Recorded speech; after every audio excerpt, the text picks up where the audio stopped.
নমস্কার বন্ধুরা, আমি পরিমল চন্দ্র রয়। আমি আজকে একটি ফরেস্টে এসেছি। সেই ফরেস্টটা হলো জলঢাকা নদীর পাশের ফরেস্ট। এইদিকে জলঢাকা নদী হয়েছে, তার পাশে একটা বড় ফরেস্ট রয়েছে। সেই ফরেস্টটা আমি দেখাচ্ছি। এই দেখুন, এই ফরেস্টটাতে প্রায় মাঝে মাঝেই এখানে হাতি আসে। এই আর একটু গভীরে ভিতরে গেলে হাতির দর্শন মিলে। তো আমরা একটু ফরেস্টের অতটা ভিতরে যেতে পারছি না, খুব রিস্ক আছে।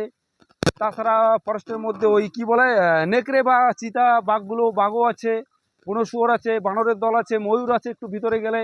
তো অতটা ভিতরে তো আর হ্যাঁ অতটা ভিতরে দেখাতে পারবো না, তার কারণ হচ্ছে এটা রিস্ক হয়ে যাচ্ছে, যেহেতু এটা ফরেস্ট। এই ফরেস্টটা আমি আপনাদের দেখাচ্ছি, এটাই সবচেয়ে বড় ব্যাপার। এই যে দেখুন, জলঢাকা নদীর পাশের ফরেস্টটা দেখুন। ফরেস্টটাকে দেখাই দে, আটু ভিতরে আয়, আটু ভিতরে আয়, জঙ্গলে আয়। এই দিকটা যদি যাই তাহলে একদম মানে অনেক বড় ফরেস্ট, মানে ফরেস্টের আমরা গভীরে প্রবেশ করবো। আর একটু যদি ভিতরে যাই তো অতটা ভিতরে কিন্তু যেতে পারবো না বন্ধুরা, কারণ ফরেস্টের ব্যাপার জানো, ভীষণ রিস্কের ব্যাপার। সব ধরনের জন্তু জানোয়ার থাকে।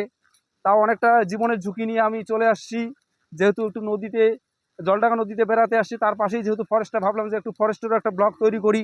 এই যে দেখুন, আমরা ফরেস্টের একদম ভিতরে নেই, ফরেস্টের মোটামুটি কাছাকাছি ফরেস্টের সাইডগুলোতে আমি আছি এখন। আর ভিতরে যাওয়া সম্ভব না, ওই ঘন ফরেস্টটা দেখায় দে। তারপরে আরও ওইদিকে ব্যাপক ঘন আছে, ব্যাপক ঘন, মানে অনেক বড় ফরেস্ট। কিছু দূর গেলেই কিন্তু হাতির দর্শন মিলে। কিন্তু ঘটনাটা হচ্ছে সেটা সম্ভব না, কারণ এই ফরেস্টটার সঙ্গে একটু পরিচয় করানোটাই আমার ব্যাপার। তাই একটু ফরেস্টটা আপনাদেরকে তুলে ধরছি, দেখাচ্ছি। দেখায় দে ফরেস্টটা, দেখায় দে, শুধু ফরেস্টটা দেখায় দে বাস। কারণ ফরেস্টের ব্যাপার জানোই, আপনারা জানেন।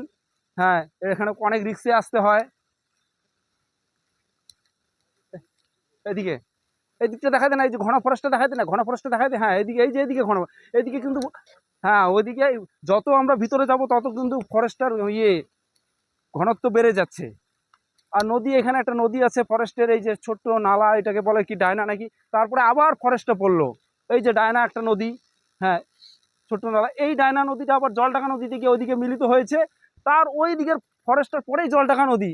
তারপরে এদিকে শুধু ফরেস্টেই ফরেস্ট, ফরেস্টেই ফরেস্ট, ফরেস্টেই ফরেস্ট। এদিকে মানে গাছপালা, বন জঙ্গলে পরিপূর্ণ। কিন্তু বেশি ভিতরে যাওয়া সম্ভব না, কারণ বেশি ভিতরে গেলে খুব লাইভ রিস্ক হয়ে যায়। আমরা কিন্তু আর কিছুটা গেলেই কিন্তু হাতির দর্শন মিলে, কিন্তু সেটা সম্ভব না।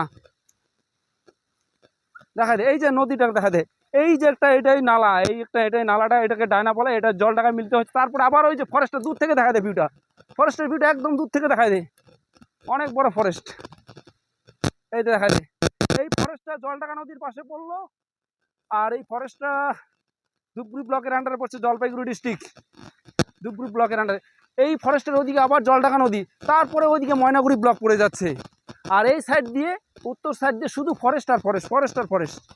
দেখায় দে ওই সাইড দিয়ে নদীর, এই যে নালাটার ওই দিকে ফরেস্টটা দেখায় দে। এই দিকে যে দিকটা ফরেস্টের মানে বিস্তার হয়েছে সেই দিকটা দেখায় দে। এইদিকে ফরেস্টের ব্যাপক বিস্তার। ঠিক ফিনিশ, দেখায় দে এই দিকটা দেখায় দে। আমরা এই দিক দিয়ে এখন একটু আগে এই দিকটা দেখায় দে ফরেস্টের। এই দিক দিয়ে আমরা বের হয়ে আসলাম। হ্যাঁ, আমরা ফরেস্টের ভিতরে বেশি দূর যে আসতে পারছি না, কারণ ওখানে লোক নিষেধ করেছে। তা অনেকটা ঝুঁকি নিয়ে আমি আপনাদের ফরেস্টটা দেখাচ্ছি। হ্যাঁ, এখানে খুব রিস্কের ব্যাপার আছে। তো যাই হোক, আমি শেষ করব, ব্লগটাকে বেশি বড় করছি না। অন্যদিন আরও চেষ্টা করব, আরও একটু ভিতরে যাওয়ার চেষ্টা করব। হ্যাঁ, কিন্তু আজকে এখানে আমি আমার ব্লগটাকে শেষ করছি। ধন্যবাদ বন্ধুরা, আপনারা ভালো থাকবেন। আমার নাম পরিমল চন্দ্র রয়। আমার ইউটিউব চ্যানেল আছে, ইউটিউব চ্যানেলের নাম হচ্ছে পিসি মিডিয়া এন্টারটেনমেন্ট। এই পিসি মিডিয়া এন্টারটেনমেন্টে আপনারা শর্ট রিল ভিডিও দেখতে পারবেন, ব্লগ দেখতে পারবেন, অনেক কিছু দেখার জিনিস দেখাবো আপনাদের। তাছাড়া ফেসবুকেও আপনারা দেখতে পারবেন, রিলস দেখতে পারবেন, ব্লগ দেখতে পারবেন, দেখার মতো জিনিস দেখতে পারবেন। তো ঠিক আছে, নমস্কার বন্ধুরা, ধন্যবাদ, আপনারা ভালো থাকেন। এখানে শেষ করছি ব্লগটাকে। ঠিক আছে, বন্ধ করো।